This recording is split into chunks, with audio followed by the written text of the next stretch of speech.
So, ladies and gentlemen, how's this for an intro? Ooh, ooh, ooh, ooh. Yes, I am a male slapper who enjoys slapping himself. Hello, this is your television speaking.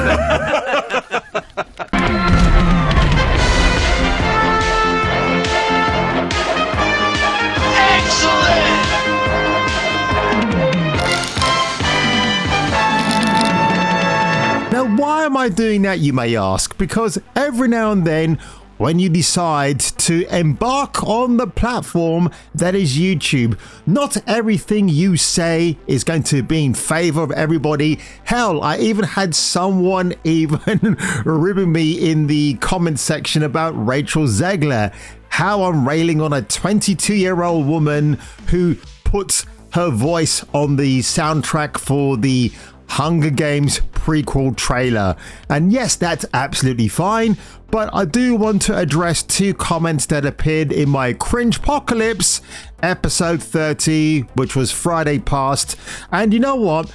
Every now and then we stumble, we bumble, and I actually do know why these comments were made, and the absolute, how would I say, irresponsibility on my part that I didn't address specific things, which I'm going to do now. And again, while I'm not a fan of Russell Brand, I am a big fan of the Patriarchy and what it's become now, which is basically fighting for its life. So I will address the first comment here from Glitch. I don't mind people not liking Russell Brand. His comedy and acting was always insanely hit and miss for me, so something we couldn't agree on at least. However, if your bias against Brand impacts your ability to be objective about what's happening to him, then one of a few things are true. Either I have no principles, I'm only selective about what's convenient, or I'm fully supportive of cancel culture, which I'm not. There has been no evidence presented thus far to suggest any of the allegations against Brand are true, but this is guilty until proven innocent. But the deserved karma type of shit that I said about him, used because he used to be a shithead, we're just going to ignore the fact that people can now grow and change. Pulling up jokes he made on the radio in 2007 is no different than people pulling up decades-old tweets to cancel somebody. They are, of course, referring to James Gunn, which has kind of gone up and down in the stratosphere. And then Serena Gerjensen224 said, hate that I have to give you a downvote. Hey, come on, man. That's what opinion's all about. But I'm way off the mark. Everyone is innocent until proven otherwise, and you have to be quite blind and deaf not to see this is happening and why it's now happening. Anyone can make allegations, and I will get to that in a minute as well. They did the exact thing to Julian Assange, proven to be total BS. Besides that, everybody has a past. You're allowed to grow wiser and not act like a tool. I know for sure I did. What a shame, man, that you're on the wrong side of this. You know what? I'm taking it on the chin like an absolute bro. Yeah, see, one more time for good luck. So, the big mistake I made when I recorded that video for the Cringepocalypse is that I actually had some prepared mental notes a few days beforehand after I watched the documentary on Channel 4. And then for some strange reason, when I sat in front of the camera and did my thing, I just decided to do my thing. And probably I should have hit the pause button because something was niggling me about that recording and I couldn't quite remember what it was. And I should have made some preemptive notes on a good old-fashioned WordPad, right? So what I'll say about these comments, what they do address. After I watched that Channel 4 documentary, the one thing that did, I mean, this is something that's gone across the board. It's not just my own independent thought. That all the alleged women that had brought claims against Russell Brand, 13, 15 years later, they're all anonymous. It could be anybody sat in those rooms. They're all silhouetted. They're all voiced by an actress. And to me, if you really feel strongly that Russell Brand has hurt you in some way, then you would show your face, right? You would wave anonymity, but none of these women have done that, which is just, it is where you can now say that everything is being conspired to take down Russell Brand. Of course, he's not the only one they've done this to, and I will say as well, in regards to the silhouetted interviews, also I think it was BBC Radio 2 or 4, they had an interview with one of the alleged victims, again voiced by an actress, but that leads me to believe that interview was probably pre-recorded. Even though they had cameras filming the interview, I think it was pre-recorded, because I can't see how an actress can react in real time to questions being asked when they don't know what they might be asked until the last minute or the last second, unless they were given a copy of the interview script beforehand, and therefore the actress, who's paid to do her job, by the way, to be an actress and recite the lines, can just sit there and talk on behalf of the victim, in inverted commas. So, of course, when I thought about this, Neil Fox, one of my favorite presenters, he'd been a Capital Radio DJ, I believe, for 18 years.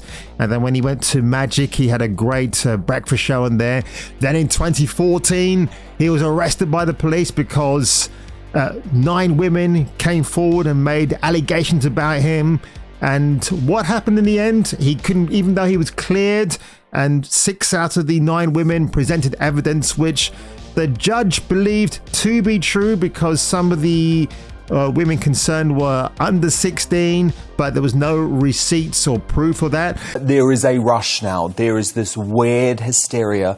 The moment anyone is accused of anything, I'm not even talking about anything criminal now, and I just think corporates, it's down to corporates to actually start standing up for loyal staff members. This whole idea of cutting people off, I just don't agree with it. I think it's a really worrying part of the culture, because we do live in a culture where you should be innocent until you were found guilty. Well, that was always, we've had 800 years of that. That was what the Magna Carta was all about, wasn't it? And then weirdly, I guess it's part of the way that media and social media has really changed things. You now actually become guilty until proven innocent instead of the other way around. Yeah. It's sort of worrying. I know they're trying to address these issues. It's very difficult because social media is this incredible monster out there. We all love it and use it, and it's really beneficial for so many things, but that's the negative side of it that you just have to be wary of. And that's the one thing to say about the Russell Brand stuff so far. There are receipts out there, but some of them are questionable. I'll get to one of those in a minute as well. Also, back in the mid-noughts, people weren't really conscious about making statements or getting screen grabs or incriminating emails. You can call somebody really bad words and you can have no way of proving it because people weren't that IT savvy back then. Also, Russell Brand claimed to have slept with 80 different women every week at the height of his fame. I guess when the keys are there to the kingdom and women with big buzzies are presenting themselves to you, then I guess any normal thinking rational man will probably do the same thing. It's like diving into quicksand, but in this case it's a quicksand full of boobies. So Cliff Richard, okay, another guy that got caught up in the whole furore, wasn't he? 2016, all these allegations from the late 1950s came out of the woodwork, and not from women, funny enough. And again, they were just proven to be allegations, nothing else. And more recently, I mean, none of you would have probably realized this. Pat Sharp, of all people. I mean, this is Mr. Clean living guy with a beautiful Norwegian wife, really beautiful married off daughter now. But this was an article that happened in March, and it probably flew over people's heads. But Pat Sharp was at the Queen Elizabeth II Centre in London, and he made the joke about a station boss who had had Pat Sharp's face on her t-shirt, and she had, shall we say, rather large boobies. And Pat Sharp made a quip about that's going to be the only time my face will ever be on your tits. And she apparently ran out humiliated. I can't find any film footage of this actually. So apparently this was said in front of 400 guests.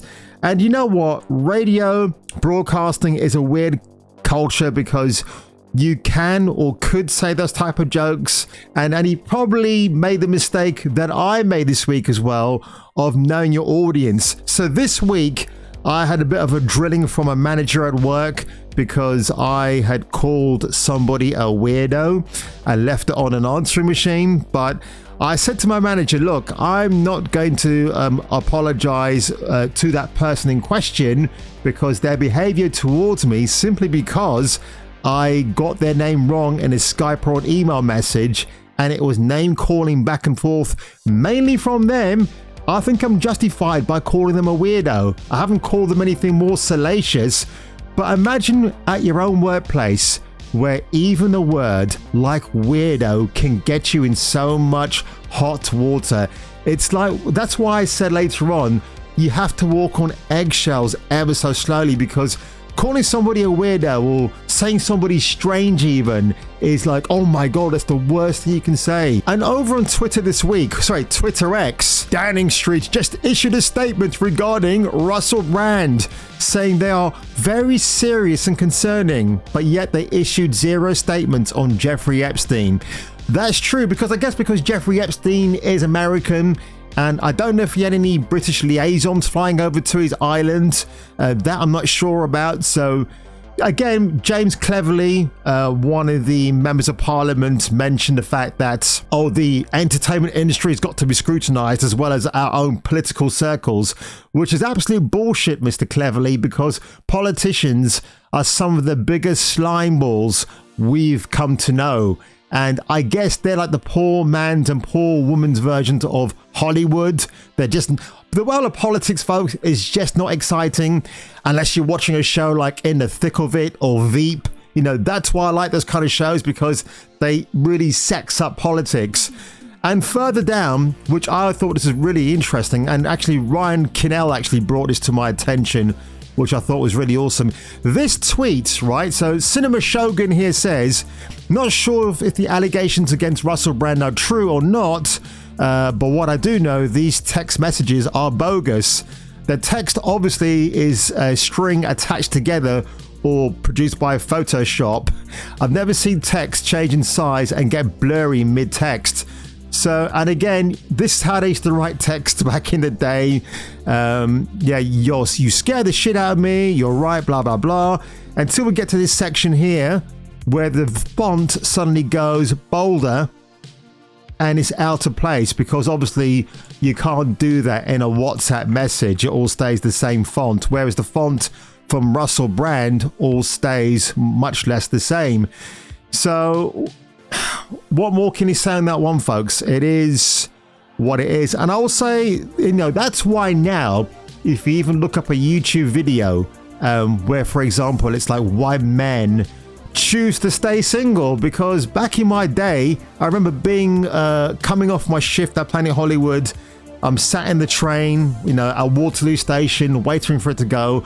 I'm all blurry-eyed, and I turn to my left and I see this busty, beautiful woman walk by me, and I realized, oh, because she busted me, no pun intended, for looking at her. But then she did an incredible thing. She gave me a big smile, as if to say, thanks for noticing that I'm a woman and that I'm drop dead gorgeous and that I appeal to you in such a way.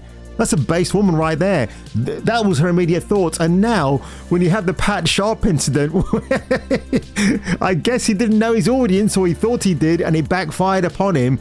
That's the thing, you see. Now, when I see a beautiful woman on the street, I won't really look at her or try and engage in a conversation, not even at my workplace, because you just don't know what's going to happen. I mean, just making an innocent remark, or you think you know your audience and suddenly they just chuck it in your face, or they want to take action against you, like that woman said about Pat Sharp. She's going to take action against him because he humiliated her in public. Like, oh, God almighty. You know what? Even my very based mum, she actually said the same thing. Like, why are women waiting many, many years later to come out with allegations that cannot be proven?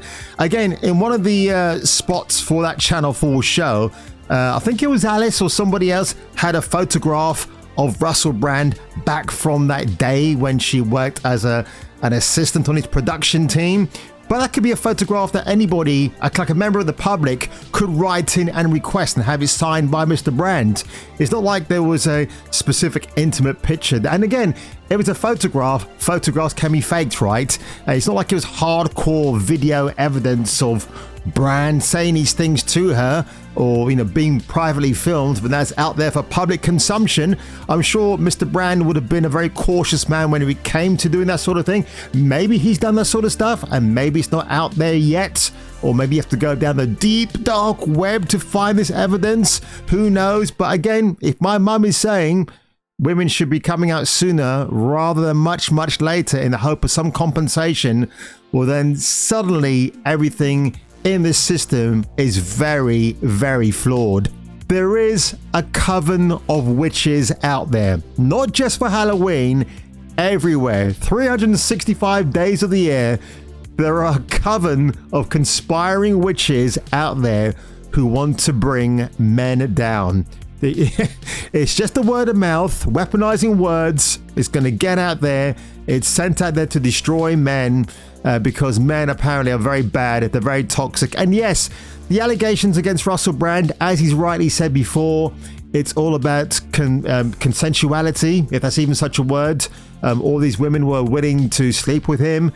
And yes, one or two of them were 16 years old, but that is the legal age of consent in the UK. I think with Neil Fox, it was alleged to be below 16. And I've had some run-ins with Foxy over the years. He used to come to Planet Hollywood. I used to look after him. I met him a couple of times at Capital Radio. He's a very nice guy. I know he had an eye for the ladies back then, but more in an old-fashioned kind of way, not in a seedy sort of way.